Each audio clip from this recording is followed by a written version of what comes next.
ya arhamar rahimin, ya arhamar rahimin, ya arhamar rahimin, farij alal muslimin. Jadi apakah semua perbuatan baik orang-orang terdahulu itu kita harus kerja, harus kita buat sekarang? Dengan apa alasan tidak harus mengikuti perbuatan orang-orang baik itu? Kenapa nggak mengikuti perbuatan orang-orang baik yang terdahulu? Apa alasannya? Karena perbuatan baik itu, segala sesuatu perbuatan baik itu yang kita harus ikuti itu adalah semua yang bersumber dari Nabi Muhammad. Banyak kan amal-amal baik, banyak kan? Semua orang kan dengan caranya kebaikan.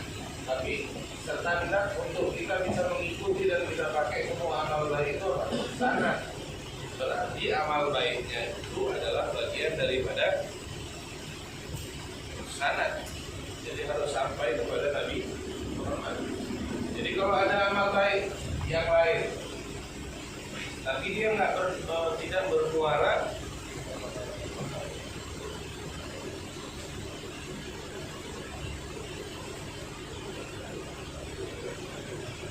tapi amal baik tersebut tidak bermuara ke Nabi Muhammad, kira-kira gimana? Boleh dipakai? Boleh, tapi tidak seperti lebih baiknya ketika orang mengerjakan amal yang terdahulu yang baik-baik, tapi dia bersumber lebih jelas syariatnya, lebih jelas latar belakang amal baik itu. Banyak kan amal baik, ada orang amal baik tanpa sumber mengerjakannya, ada orang amal baik dengan sumber. Yang kita mau cari di sini apa? Yang dia cari sama Imam Ghazali apa? Amal baik yang pakai sumbernya siapa? Nabi Muhammad SAW.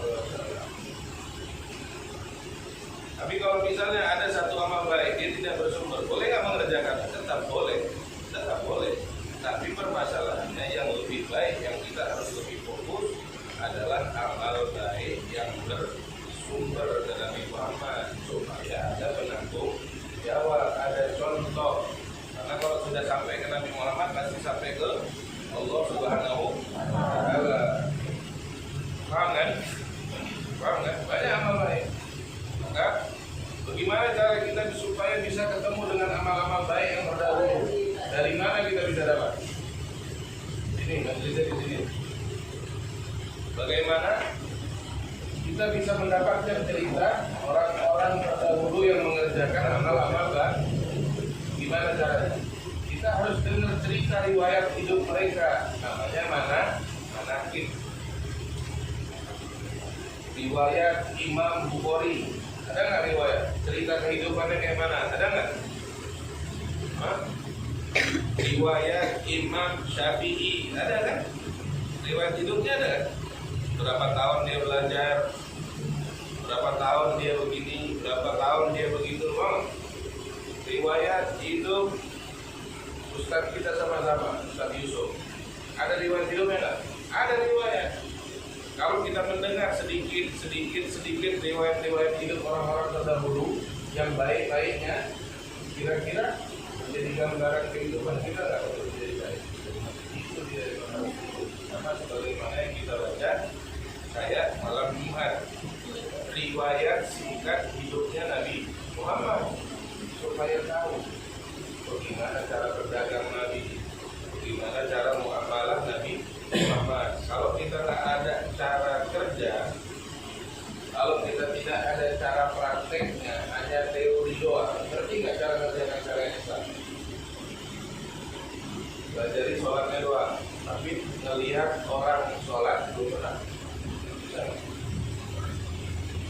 Setelah diteorikan kan harus ada praktek. Sujud seperti apa yang sempurna, rukuk seperti apa yang sempurna. Maka kita butuh membaca literatur sejarah-sejarah mereka.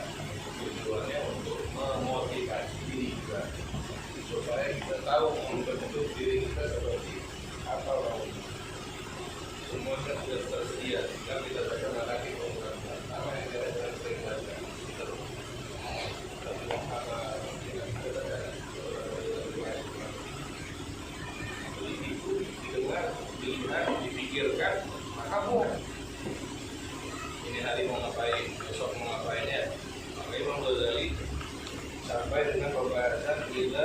asfaradis sama dari antara dari masjid sampai akhir. Nabi bilang kalau sudah mendekati waktu matahari kuning, ingat nggak cerita matahari kuning? Kalau matahari mau tenggelam, warna langit warna kuning, itu sudah mendekati waktu tenggelamnya matahari.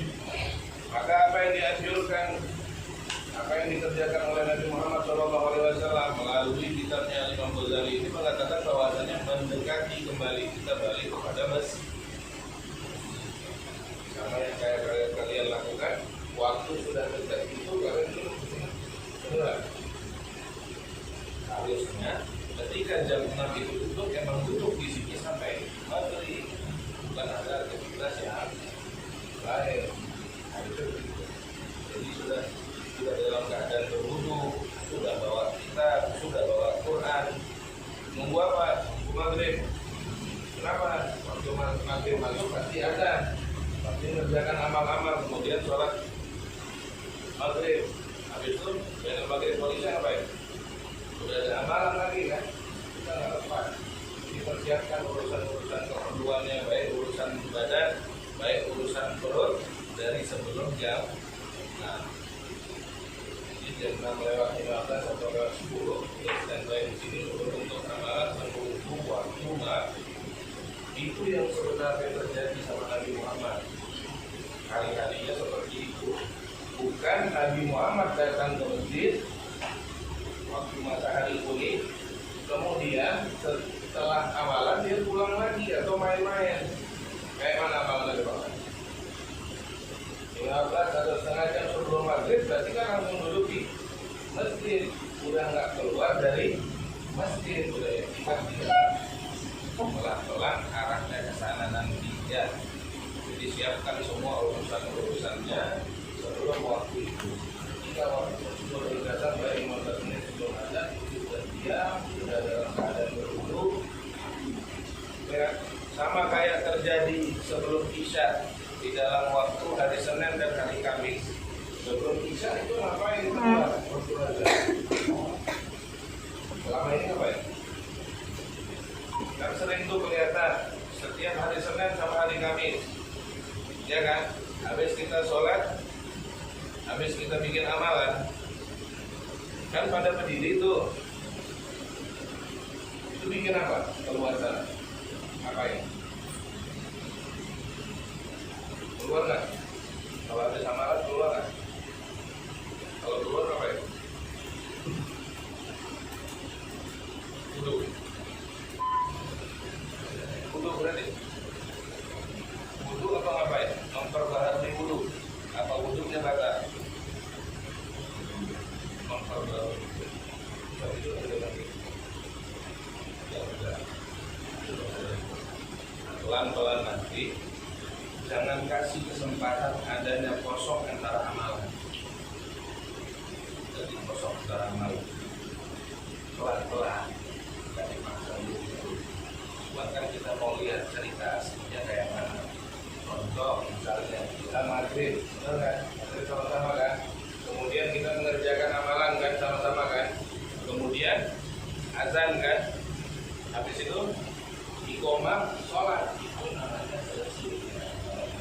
Tidak tanpa disela dengan agenda yang lain. Kalau wudu mas, bukan kerja sholat.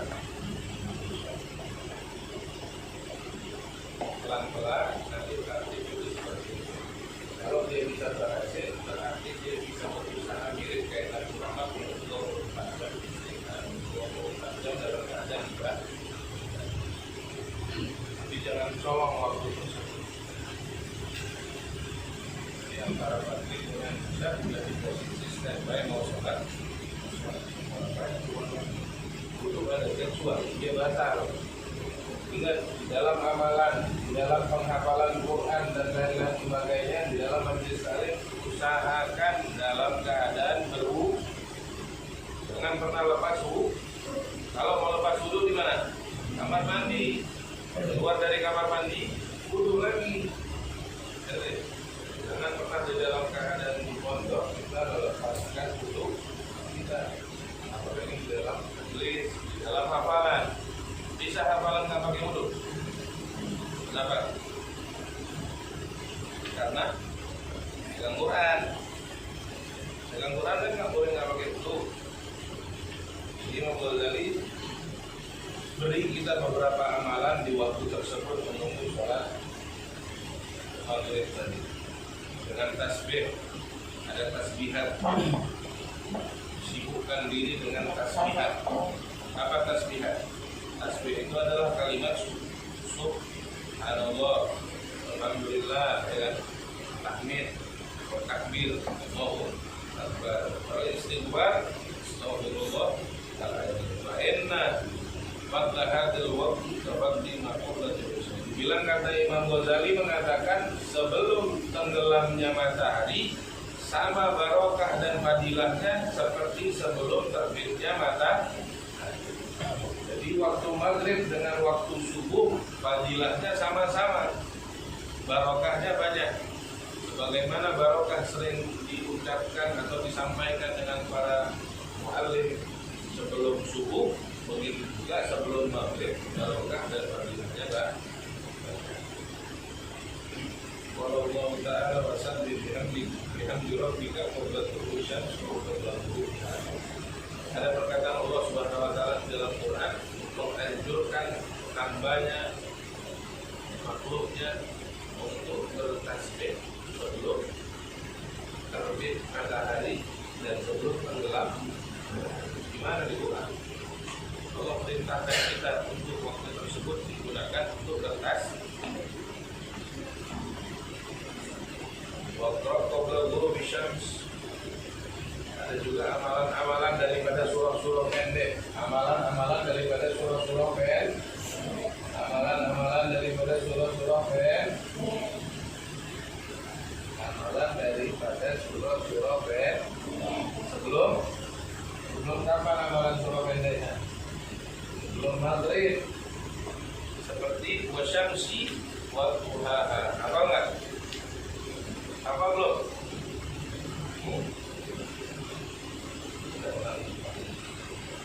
Kalau udah hafal kan udah nggak repot, bener nggak? Kalau udah di sini kan kita nggak perlu pegang Quran. Berarti catat salah satu amalan timbang mengok baca. Karena apa? Dan berapa kan? Nah, itu kata Imam Ghazali, salah satu amalan bentuk wirid sebelum maghrib baca surah wasyamsi wa duhaha. Perlu pegang Quran nggak? Maghrib. Kita kan persiapan kita jam 6 di sini. Nah, mudah-mudahan nanti ya, mudah-mudahan target tersebut kita bisa sesuai dengan Quran. Jadi orang tidak benar lagi. Anda sudah pengen lagi, karena kalau dari saat sekarang mereka sudah insya Allah. Semuanya kalah nanti ke depan. Pikiran saya mau tersebut kalian pakai main-main. Kan nggak boleh main-main, ada waktu. Cuma kalau lagi ada kesempatannya ambil. Jadi sudah besar, sudah kelar, bukan menang. Jadi kita nggak bagian daripada orang yang bukan aja konsumsi buat buka satu. Ini bakal ada bilang ada beberapa amalan di sebelum. Salah satunya di situ disunahkan, dianjurkan untuk membaca surah wasyamsi wa duhaha. Kemudian walaili idza yaghsha, surah apa itu? Al-Lail. Kemudian wal mu'awwidzatain, surah apa itu? Wal mu'awwidzatain, yang ada kul a'udzu bi rabbil falaq, kul a'udzu bi rabbin nas, kul a'udzu bi rabbil falaq. Yang mu'awwidzatain dua al-falaq an-nas. Yang dimaksud dengan surah al-mu'awwidzatain al-falaq sama an-nas. Banyak lagi yang lain. Dan di sini Imam Ghazali masukkan beberapa surah mu'awwidzatain. Dan dikatakan al-falaq dengan an-nas itu adalah surah mu'awwidzatain. Ada mu'awwidzatain. Terdapat dua dua apa? Makmum tidak ada yang malah ada juga atas pun ada. Walitat guru alaika syamsi wa anta fil istighfar, dan usahakan ketika matahari tenggelam kita dalam keadaan beristighfar juga. Sebagian riwayat mengatakan Nabi Muhammad beristighfar di waktu duha. Sebagian riwayat mengatakan Nabi Muhammad beristighfar setelah asar. Ini waktunya Nabi Muhammad istighfar. Mau pakai yang mana? Duha atau asar? Pakai dua-duanya. Kalau ada waktu istighfar di waktu duha dan istighfar juga di waktu asar. Berapa jumlah istighfarnya Nabi Muhammad?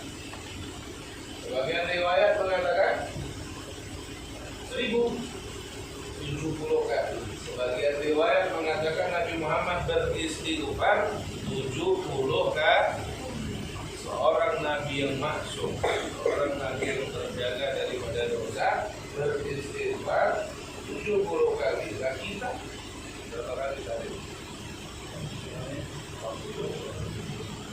Mengatakan Nabi beristighfar dan Nabi asar. Berapa?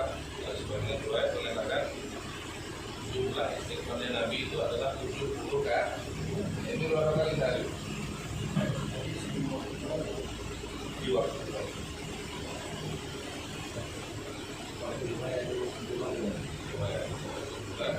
dan ba'dal asar. Kalau mesti kata Imam Ghazali, usahakan ketika tenggelam matahari kita dalam keadaan beristighfar kepada Allah Subhanahu wa Ta'ala. Apa yang dikatakan istighfar? Istighfar itu apa? Mohon ampun. Sigohnya kayak mana? Kata-kata istighfar itu apa? Istighfar. Astagfirullah. Tapi kalau Nabi Muhammad SAW istighfarnya yang 70 kali itu yang kita mengajukan dengan sigoh Rabbil firli warhamni wa tub alayya innaka ghafurur rahim. Rabbil firli warhamni wa tub alayya innaka antat tawwabur rahim. Itu sigohnya Nabi Muhammad beristighfar. Rabbil firli warhamni wa tub alayya innaka antat tawwabur rahim. Rabbil firli, apa sih kok istighfar Nabi Muhammad? Kayak mana Nabi Muhammad istighfar kepada Allah? Rabbil firli warhamni wa tub alayya innaka antat tawwabur rahim. Jadi 70 kali itu sekali itu. Bukan astagfirullah. Kita kan begitu, astagfirullah. Tapi enggak. Sekalinya itu Rabbil firli warhamni wa tub alayya innaka antat tawwabur rahim, itu sekali. Kalau kita pahamkan juga dengan sigoh istighfar Nabi Muhammad SAW, dia berasa di dalam diri. Rabbil firli, Allah ampunin kami. Warhamni, ya Allah rahmati kami. Watub alayya, berikan taubat atas kami. Innaka antat tawwabur rahim, sesungguhnya Engkau Maha Penyayang. Itu satu kalinya.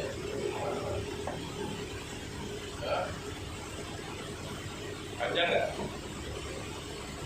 Pernah ngerjain berapa istighfar per hari? Belum berdosa.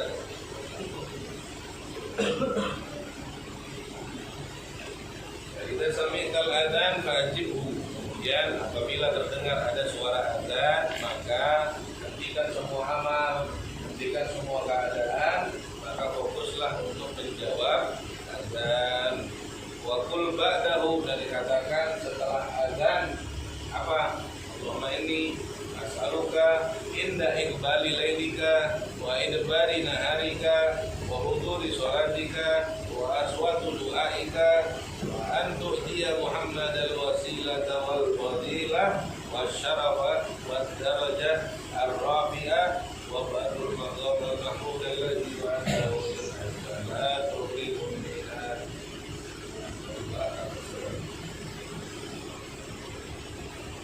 Doa azan apa? Allahumma rabbana sampai akhir. Sebagian mereka menambahkan ada kata-kata setelah doa azan tersebut, baca Rabbil firli wali walidayya warhamhuma kama rabbayani shaghira 3 kali. Dan silahkan doa sebanyak-banyaknya antara azan dan iqamah. Kenapa? Karena antara azan dan iqamah adalah salah satu waktu yang kata Allah Subhanahu wa taala adalah ijabah. Maka betul doa. Makanya setelah orang azan jangan doa cukup di situ doang. Doakan orang tua, doakan minta ilmu, doakan supaya hafalan cepat, kuat, tepat. Antara azan dengan iqamah. Azan dengan iqamah itu adalah salah satu, bagi riwayat mengatakan salah satu doa, salah satu waktu dan tempat istijabah doa. Jangan malas doa. Kalau minta duit cepat, sering nggak? Kalau minta Allah, sama nggak ukuran minta sama Allah dengan minta duit sama orang tua, sama nggak? Berapa kali ngomong minta duit sama orang tua seminggu? Berapa? Sering kan? Betul nggak? Pernah dihitung? Berapa kali ya saya dalam 1 minggu minta uang jajan sama orang tua? Berapa kali? Sering minta uang jajan sama orang tua? Sering? Berapa kali? Bisa dihitung nggak dalam 1 minggu? 10 kali ya? 5 kali ada? Kayak bekel ya? Mengingatkan orang tua kayak kata, jangan lupa minta uang, jangan lupa minta uang kan? Pernah nggak minta sesuatu saya begitu juga sama Allah? Pernah nggak? Harus sama lah, minimal minta uang berapa jumlahnya? 3 kali seminggu, minta ilmu, minta yang lain sama Allah juga harus karena bakal mau ditanya enggak? Sudah dicatat semua. Bismillahirrahmanirrahim. Ini di dalam kitab Risalah Jami'ah. Nama kitabnya Risalah Jami'ah. Apa arti Risalah Jami'ah? Risalah itu adalah surat. Risalah itu adalah surat. Jami'ah apa? Yang mengumpulkan semua maksud. Jadi rangkuman kan? Jadi ini adalah surat rangkuman rukun Islam. Cukup bahasa agama Islam sedikit ini. Cukup nggak? Di sini ada 5 rukun. Jadi kalau orang sudah mempelajari 5 rukun, cukup nggak? Standar syarat daripada keislaman, cukup nggak? Di dalam kitab ini. Ini bisa betul. Namanya Risalah. Ada syarahnya yang segini. Ini kitab disyarahin lagi ya. Ada yang jadi gara-gara kitab yang tipis ini jadi segini betul. Mudah-mudahan kita mendapatkan keberkahan dari membaca kitab ini. Namanya Risalah Jami'ah. Au tazkiratin nabi'ah atau tazkirah. Apa tazkirah? Pengingat. An-nafi'ah yang bermanfaat. Ustaz, apa nama kitabnya Ustaz?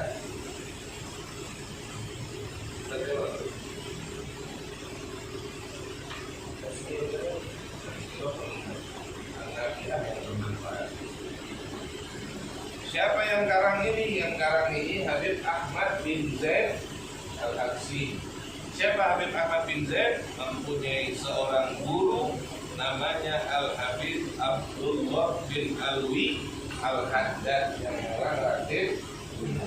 Kalian baca Ratib Al-Haddad nggak? Ini murid.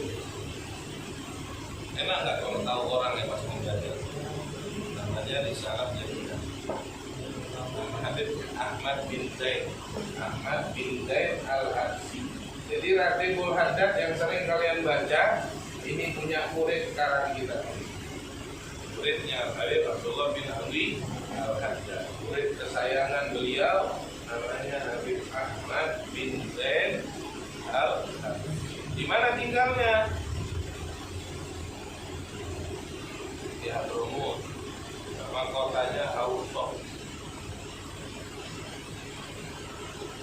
Nama kotanya Habib ini punya gelasnya gede segini. Warnanya warna merah, ada batu-batu permata. Masih ada tugas sekarang, Mas. Kalau mal setahun sekali, dalam 1 tahun ada baulian.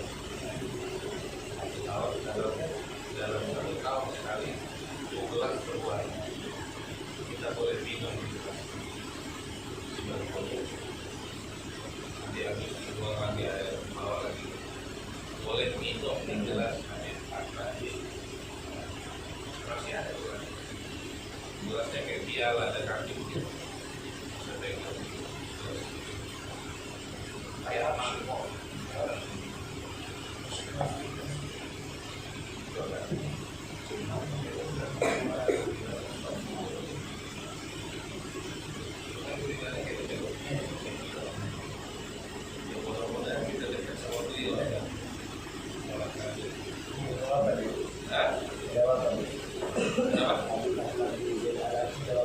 Sudah lebih kurang 200-300 tahun yang lalu. Sudah lama, jauh gitu. Al-Mustamilah ala ma la budda minat tauhid. Di dalam kitab ini kata Habib Ahmad bin Zaid, dia terkumpul ada bab tauhidnya. Wal fikih, ada hukum syariatnya katanya. Wat tasawuf, di dalamnya ada bab tasawuf kayak gini. Imam Ghazali ini termasuk namanya kitab tasawuf yang selalu kita dengar dari Habib Imam Ghazali tersebut. Dia menyentuh apa? Menyentuh hati. Segala sesuatu perangai yang tak terlihat itu namanya tasawuf untuk menjaga syariat. Yang zahir apa? Namanya hukum fikih, hukum syariat. Ala mazhab Imam Syafi'i. Ini kitab ala mazhab Imam Syafi'i. Ustaz, Imam siapa? Ustaz, Imam siapa? Radhiyallahu ta'ala anhu. Radhiyallahu ta'ala. Cukup tidur dari mana? Ustaz, cukup tidur dari mana? Sudah ada. Jadi nama kitabnya Risalah. Risalah apa Ustaz? Nama kitab Risalah. Risalah Jami. Bismillahirrahmanirrahim. Al-Habib Ahmad bin Zaid Al-Habsyi mengawali kitabnya dengan kalimat Bismillahirrahmanirrahim. Dengan maksud adalah mengawali segala sesuatu perbuatan baik dengan kalimat basmalah. Dengan maksud seperti apa? Jadi Habib Ahmad waktu nulis Bismillah, ini pulpen kan? Pulpen kan? Siwak nih. Pulpen. Pas mau tulis Bismillahirrahmanirrahim itu tinta sudah di kertas. Bismillahirrahmanirrahim. Berbarengan dengan penulisan Bismillah ini di awal kitab, hatinya Habib Ahmad bin Zaid punya niat kan? Kalau orang di dalam sholat, niatnya di mana? Takbiratul, tangannya takbiratul ihram, hatinya. Kalau di kitab gimana? Saat mau tulis Bismillahirrahmanirrahim, ya Allah, jadikan manfaat dan barokah kitab yang saya mau disitulah meletakkan niat di dalam. Habib Ahmad bin Zaid ketika membaca menulis Bismillahirrahmanirrahim, hati beliau meniatkan adanya kebarokan terhadap yang lagi mau buka. Ada berapa kalimat di dalam Bismillah? Kita belum ngomong. Ada berapa kalimat di dalam Bismillahirrahmanirrahim? Ada berapa kalimat?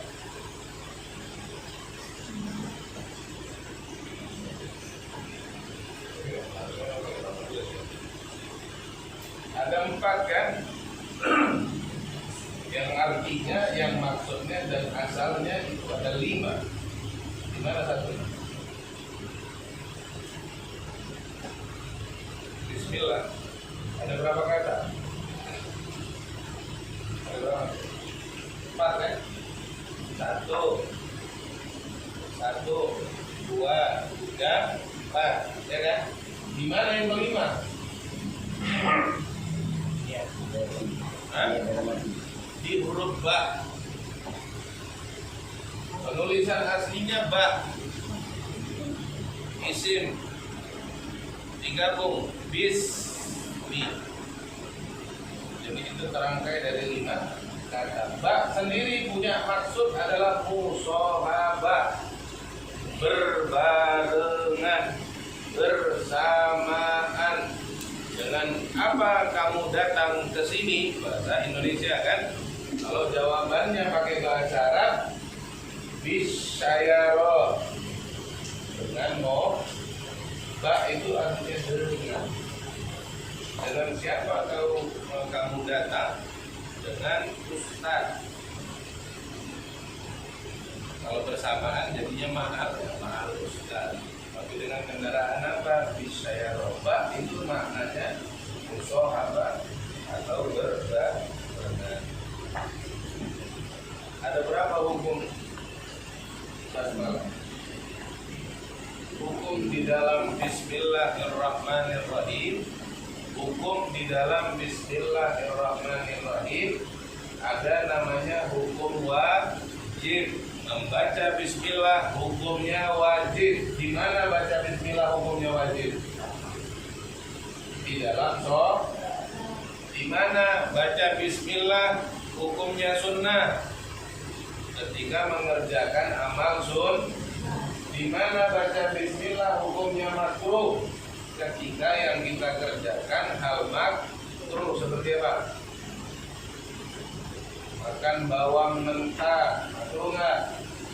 Makan jengkol, makruh nggak? Makan pete, makruh nggak? Tapi kalau mau makan harus baca bismillah nggak? Apa hukum baca bismillah di situ? Kalau dia makruh pekerjaannya, baca bismillahnya hukumnya makruh. Berapa hukumnya itu? Wajib ketika sholat. Kenapa wajib ketika sholat? Karena Bismillahirrahmanirrahim adalah salah satu ayat di dalam surah Al-Baqarah. Maka pembacaan surah Al-Fatihah hukumnya di dalam sholat wajib. Maka Bismillahnya hukumnya apa? Wajib. Sunnah ketika amal sunnah. Bismillahirrahmanirrahim. Maka pakai siwak. Baca Bismillahnya. Makruh lizati, segala sesuatu perkara ataupun amal yang makruh, maka pembacaan bismillahnya makruh. Haram. Kapan baca bismillah haram? Ketika amal tersebut haram. Dia mau ngambil barang orang, biar lancar pakai baca bismillah. Bismillahirrahmanirrahim sebelum nyolong. Karena pembacaan bismillahnya haram. Nah, ada 4 hukumnya. Ingat nggak? Makanya nggak hukumkan ini yang buku. Dan ketinggalan kalau diujianin sama Ustaz Yusuf, apa terjawab kan? Bukunya mana ada? Nggak ada buku. Nanti ke depan, insya Allah semua pegang buku. Ada manfaat silakan tulis. Biar nambah faedah. Fawaid. Kemudian Al-Habib Ahmad bin Dian Al-Habsyi mengawali pengarangan kitab tersebut dengan kalimat Bismillahirrahmanirrahim dengan catatan mengikuti siapa? Apa contohnya? Apa contohnya awal?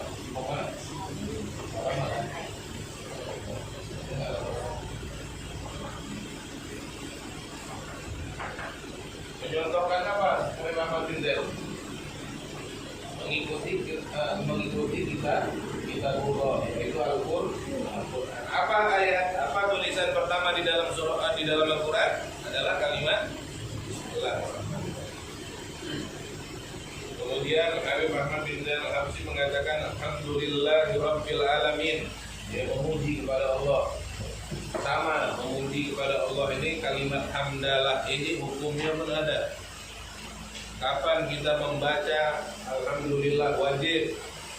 Sama seperti di sholat. Kapan makruh? Ketika bersyukur atas segala sesuatu ya, sama kedudukannya sama. Jadi kalau misalnya yang haram, alhamdulillah ya haram di zati. Menerima hal haram dia bersyukur. Begitu juga yang sunnah. Alhamdulillahirabbil alamin. Rabb, apa Rabb? Rabb itu adalah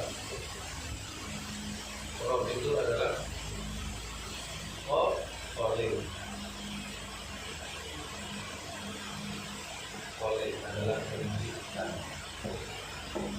Selain daripada makhluk adalah Allah. Selain daripada makhluk adalah Rabb, Tuhan.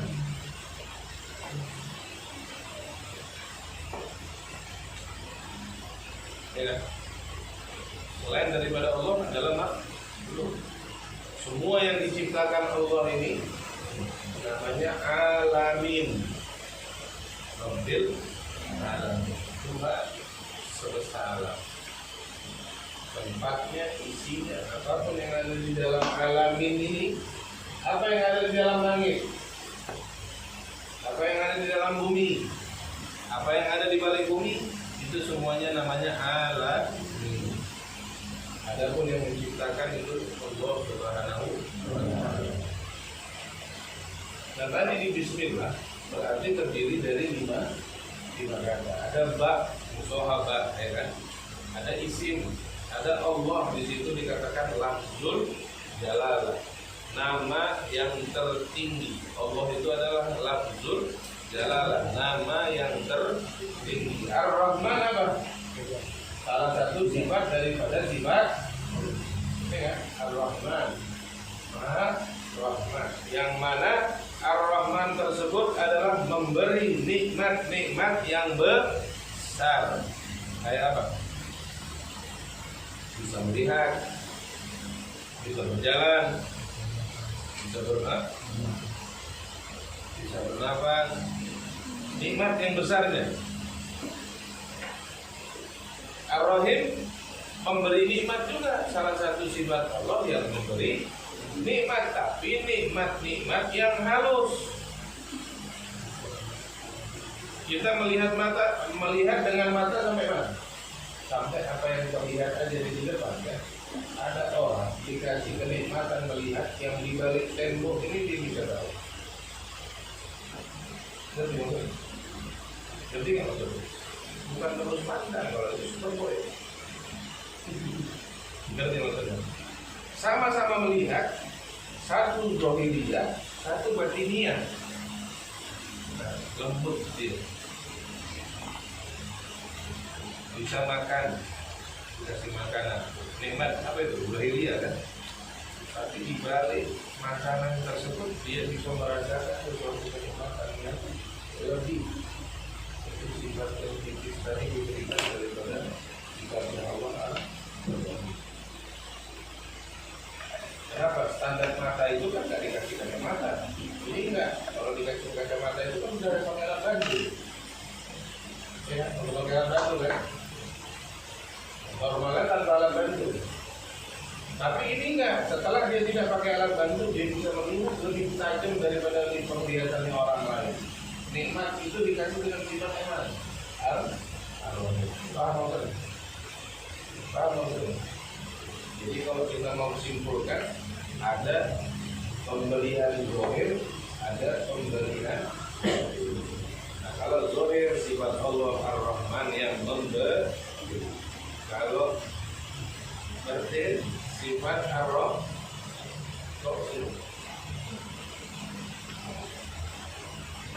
hamdan yuwafi ni'amahu wa yukafi'u mazidah, yang mana pujiannya mencukupkan daripada pemberian, wa yukafi'u mazidah, dan selalu menambahkan, mencukupkan daripada segala sesuatu yang tidak cukupkan. Wa sallallahu ala sayyidina Muhammad. Ada 3 poin. Ada bismillahirrahmanirrahim, ada alhamdulillahi rabbil alamin, kemudian wa sallallahu ala sayyidina Muhammad. Ada 3 benda yang kebanyakan di sesuatu amal yang namanya agama lalu dipakai ya. Waktu khutbah, baik khutbah Jumat, baik khutbah nikah, semua amalan-amalan baik, amalan-amalan ibadah tak terlepas dari 3 benda ini. Bismillah, alhamdulillah, dan salawat atas Nabi Muhammad sallallahu ala sayyidina Muhammad. Apa itu salawat? Salawat dari Allah Subhanahu wa taala. Allah bersalawat enggak untuk Nabi Muhammad? Salawat Allah buat Nabi Muhammad bentuknya apa? Bentuknya rahmat. Salawat terbagi 3. Innallaha wa malaikatahu. Siapa aja yang berselawat itu dari barusan? Innallaha wa malaikatahu. Allah berselawat, malaikat berselawat. Jadi selawat Allah buat Nabi Muhammad apa? Rahmat. Salawatnya para malaikat buat Nabi Muhammad apa? Istighfar. Kemudian lanjutan ayatnya apa? Innallaha wa malaikatahu. Selawatnya Allah rahmat, selawatnya malaikat rahmat buat Nabi Muhammad. Istighfar buat Nabi Muhammad. Ya ayyuhalladzina amanu shallu alaihi wa sallimu taslima. Orang-orang yang beriman berselawat atas Nabi Muhammad apa namanya? Tadarruk wa du'a, permohonan kepada Allah Subhanahu wa taala dengan berkat Nabi. Jadi ada 3 cabangnya. Kalau ditanya orang salawat dari Allah, emang Allah berselawat? Didebat ini. Allah berselawat, dalilnya mana? Innallaha wa malaikatahu. Malaikat berselawat. Iya, malaikat berselawat atas Nabi Muhammad.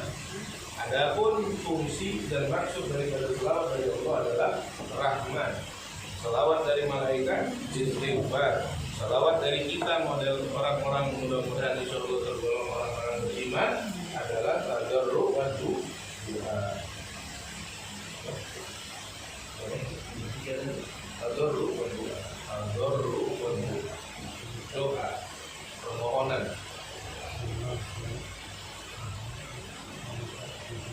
Ala sayyidina Muhammad di sini. Ada kata-kata sayyid. Apa sayyid?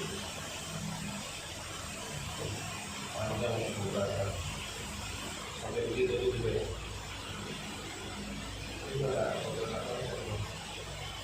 Sayyid itu mempunyai 4 sifat. Pertama, dia yang menjadi pemimpin di satu kaum. Itu bisa dikatakan sayyid. Kemudian dia mempunyai banyak bala tentara. Bisa dikatakan sayyid. Kemudian dia bisa dikatakan menjadi orang tengah kalau ada permasalahan dua arah. Apa istilahnya? Islam yang suka menengahkan 2 permasalahan itu bisa dikatakan sayyid.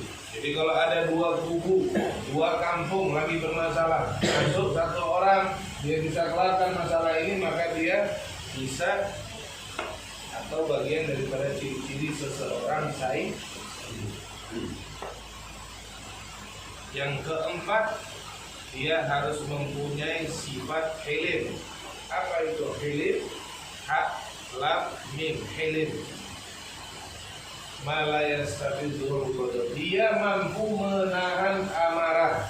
Kalau ada orang mampu menahan amarahnya, maka dia dikatakan seorang sayyid. 4 sifat ini ada di diri Nabi Muhammad. Paham enggak?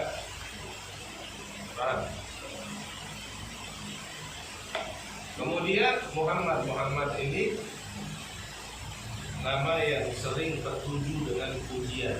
Jadi nama Nabi Muhammad banyak pujian atas diri Nabi Muhammad SAW. Wa ala alihi, siapa keluarga Nabi Muhammad SAW? Siapa keluarganya? Siapa keluarganya? Ini keluarganya siapa? Ada kan? Nah, keluarga Nabi Muhammad siapa? Keluarga Nabi Muhammad SAW Bani Hashim dan Bani Muttalib. Bani Hashim dan Bani Muttalib. Sebagian ulama mengatakan semua mereka orang-orang atau umat Nabi Muhammad. Umat Nabi Muhammad itu tergolong bagian daripada keluarga Nabi Muhammad. Wa sahbihi, siapa sahabatnya Nabi Muhammad? Jangan sebut nama. Yang bisa dikatakan sahabat Nabi Muhammad mereka yang hidup di bumi di zaman Nabi Muhammad SAW, melihat atau dilihat Nabi Muhammad SAW, beriman kepada Nabi Muhammad SAW, dan meninggal dalam keadaan iman dan Islam. Dia tergolong sahabat. Kalau melihat Nabi Muhammad bukan sezaman dengan Nabi Muhammad, sahabat kan? Kalau melihat Nabi Muhammad di dalam mimpi, sahabat kan? Kalau melihat Nabi Muhammad di langit bukan di bumi, sahabat kan? Nah, itu ada definisi, ada standar. Kalau di luar daripada kaidah, maka orang tersebut tidak dikatakan sahabat. Melihat Nabi di zaman Nabi, melihat atau dilihat Nabi di zaman Nabi, di bumi beriman, meninggal dalam keadaan iman dan Islam, maka itu dicocokkan ke orang. Ada nggak orang yang mempunyai sifat seperti ini? Kalau ada, dia sahabat. Tapi kalau nggak cukup dengan sifat-sifat itu, maka dia tidak bisa dikatakan sahabat. Nah, begitu pentingnya sahabat Nabi Muhammad SAW. Kemudian wasahbihi wasallam. Qala Rasulullah SAW, berkata Nabi Muhammad SAW, talabul ilm faridatun ala kulli muslimin wa muslimah. Menuntut ilmu wajib hukumnya atas setiap muslim laki-laki dan muslim perempuan. Waqala sallallahu alaihi wasallam, dan berkata Nabi Muhammad sallallahu alaihi wasallam, man salaka tariqan, barang siapa yang berjalan di alam dunia, dia berjalan dalam waktu di dunia dalam keadaan bergelimangan ilmu, dalam jalan bergelimangan ilmu. Man salaka tariqan yaltamisu fiha ilman, maka Allah akan menggampangkan salakallahu bihi tariqan ilal jannah. Maka orang tersebut kalau terbiasa hari-harinya di alam dunia mendapatkan ilmu, bergelimangan dengan ilmu, senantiasa dengan ilmu, maka Allah bakal gampangkan jalannya menuju surga. Amin ya rabbal alamin.